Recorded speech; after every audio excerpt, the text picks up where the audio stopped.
Malir jail से फरार होने वाले 216 कैदियों में से 195 को गिरफ्तार कर लिया।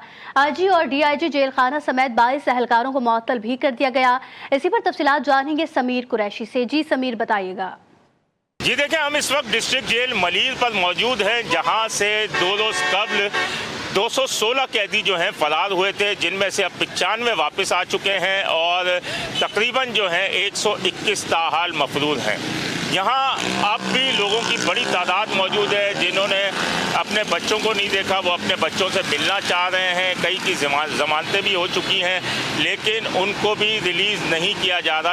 ये 216 कैदी फरार तो हो गए, लेकिन इनकी ड्रामाई फरार जो है इनका, वो अपने पीछे कई सवालात छोड़ के गया है। इन 6022 कैदियों पे सिर्फ 235 एहलकार जो हैं वो तैनात थे। 29 एहलकार जो हैं वो गश्त पर होते थे रात के वक्त, लेकिन हमारे ज़रा ये बताते हैं कि 9 पुलिस एहलकार गश्त पर होते थे और 9 में से भी सिर्फ 2 गश्त करते थे, बाकी 8 जो है या 7 है वो बैकअप पर रहते थे। जेल में कैमरे, सीसीटीवी वगैरह कोई चीज़ की भी तनसीब नहीं हो पाई है, जबकि ये मंसूबा काफ़ी अरसे से था कि जेलों में सीसीटीवी कैमरे नस्ब करने, लेकिन ये भी नस्ब न हो सके।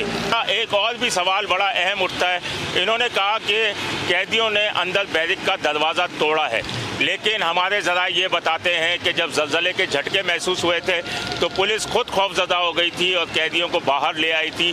वहाँ माड़ी का गेट खुला हुआ था, जिसका मौका मिला इन्हें, और उस गेट के बाद जो है उन्होंने हंगामा आराई की और मेडिकल स्टोर भी लूटा, कैंटीन से टॉफ़ियाँ तक उठा के ले गए और तमाम चीज़ें जो हैं वो यहाँ पर हुई हैं। लोग, मैं आपको एक और चीज़ भी बताता चलूँ कि माजी के अंदर आईजी जेल और डीआईजी जेल सिंध पुलिस में से आते थे और यहाँ उनकी तैनातियाँ होती थी, लेकिन उसके बाद एक गड़बड़ घोटाला हुआ और तमाम चीज़ें जेल इंतज़ामिया के हवाले कर दी गई और जेल के अंदर ही जो है वो जेल का अमला तरक्कियाँ पाते पाते वो डीआईजी और आईजी की सतह पर पहुँच गया और फिर उन्हीं की तैनातियाँ होने लगी। जी।